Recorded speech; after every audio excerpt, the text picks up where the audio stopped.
Hi, welcome back. This is the promised video, the answers to Woolton Quiz 2. Now, it's Tuesday, it's the day before I'm going to upload this video to YouTube, and so far the video's had 140 views, which in my opinion is quite popular. So we may do it again, and might say something at the end of this video. But these are the answers to the 7 questions which I posed, and if you got all 7 right, well done. But I'd like to thank everybody for watching and anybody who has taken part. If you want to make any comments about any of the buildings and their uses, feel free to say so. The comments are open on this video. Okay, so let's get into the answers.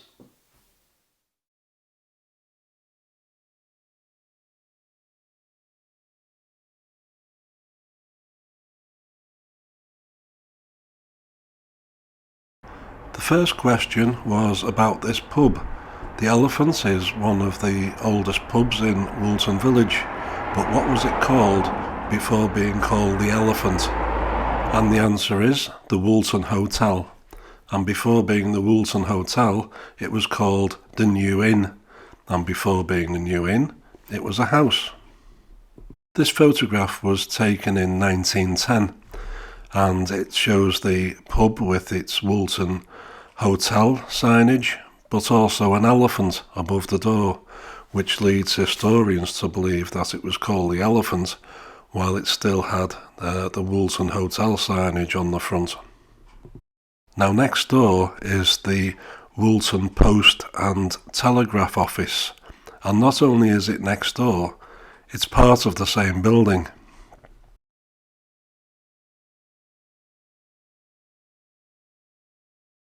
The second question was regarding this building which sits at the side of the Elephant, and I think it was purpose built for its new owners back in the 60s. Now this is the 1950s, and the Elephant still has the building to its right hand side, which was the Post and Telegraph Office, but it's now changed to a different ownership because the signage just changed. I'm not quite sure who took over the building or what it is, but at this particular point in the 1950s, that is still one single building.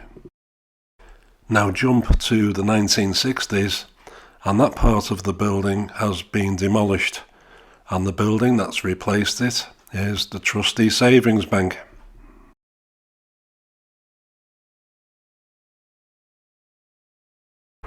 Question 3 was, what was this building back in the 1960s? Now this building has been quite a few things during its lifetime, and it's one of the oldest buildings in Woolton Village. And I think, although I asked what it was back in the 1960s, it was probably the same thing in the 1950s. The answer I was looking for was the Midland Bank. But if you have something more recent or a use which it was earlier, then that's fine.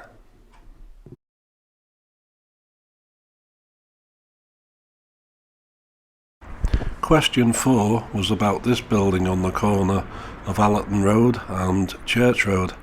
It's currently Moorcrofts, and they're a firm of solicitors. But I was asking you, what was it back in the 1960s? And probably prior to that as well. The answer is it was called Brooks, and they were a off-licence, as you can see from the signage there. I think this photograph was taken in the 1950s, and this is probably one of Woolton's summer fetes.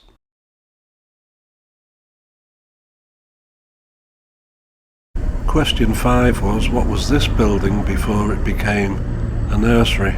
And it wasn't that easy really, because this building has had quite a few names in its recent past.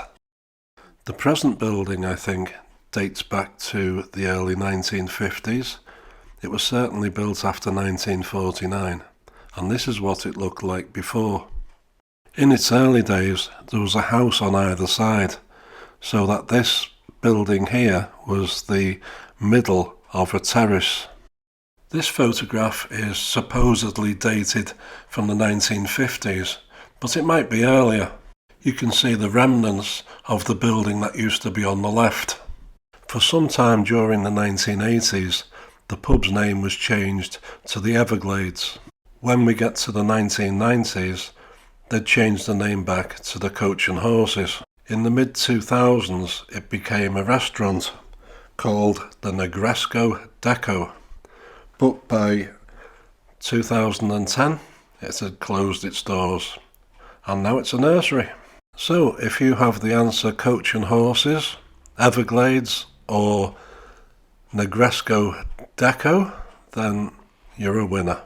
Now, just a bit of additional information. When the pub in the photograph was demolished and a new one was built, the new one was built slightly further back because Liverpool Council wanted to widen the road.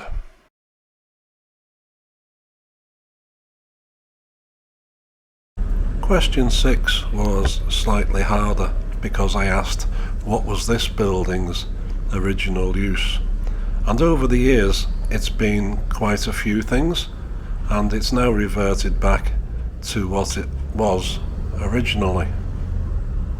Back in 1830, this was a much smaller property, and it was used as a house and as a grocer's shop. The building was owned by Anne Hall, and she lived there and ran the shop for many, many years. Anne Hall died in 1868, and her son, John Hall, inherited the building and enlarged it to appear as it does today. He opened it as a beer house called the Cross Inn. The name came from the fact that the building sits in front of the ancient Woolton Cross. By 1877, the beer house name had been changed. It was no longer the Cross Inn. Instead, it was called the Village Cross. In 1879, the building was the subject of a compulsory purchase order. The Woolton Local Board used its powers to buy the building from John Hall. I guess the Woolton Local Board was the equivalent of today's town councils. And of course, in this point in history, 1879, Woolton wasn't part of Liverpool. It was a little village of its own. But when it did become part of Liverpool in 1913, Liverpool City Corporation took over the building, and it was that for many, many years. But today, I believe it's reverted back to being someone's home. Okay, so the original use of this building was as a house and as a grocer's shop, but as an extended property as we see it today, its first use was as the Cross Inn. So if you got either or both of those, you've done very well. It was actually a very difficult question.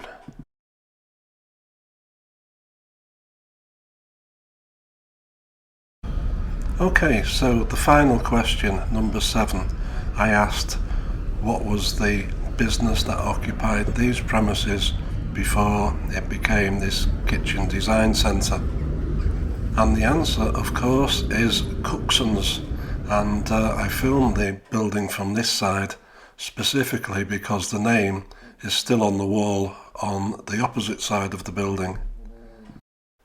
I bought my dad a cigarette lighter from Cooksons in the mid-1970s, but according to history, Cooksons were a pawnbroker and a clothier. The building itself dates back to around 1840, and it was here in the village before High Street became what we know it today. It began life as a beer house and a grocer's. Now this photograph apparently was taken in the 1950s, But if you look further down Woolton Street on the left hand side, there are two buildings there which no longer exist. Now I don't remember either of these buildings. I moved to Woolton in 1960. Maybe they had been demolished in the late 1950s, or maybe I just don't remember them and I walked past them. But these were two cottages, and the one that is nearest to us was an inn called the Wellbrook Inn. This inn would have been pretty much opposite the coffee house. Of course, today those two cottages have disappeared, and it's now a line of reasonably modern shops.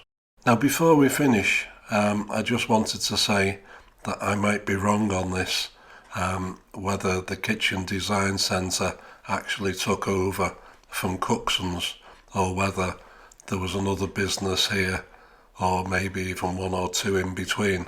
I may have missed those out. Anyway, the business that I was looking for, that had been here for a long time, was of course Cooksons. Now, if there was a business or businesses in between Cooksons and the Kitchen Design Centre, please feel free to let me know what they were. Be interesting to find out. I would just like to say once again, thank you very much for watching the video, and if you've taken part, I hope you enjoyed it. There was a little bit of history there, and doing the research for the answers, I learnt a lot as well about the buildings in Woolton.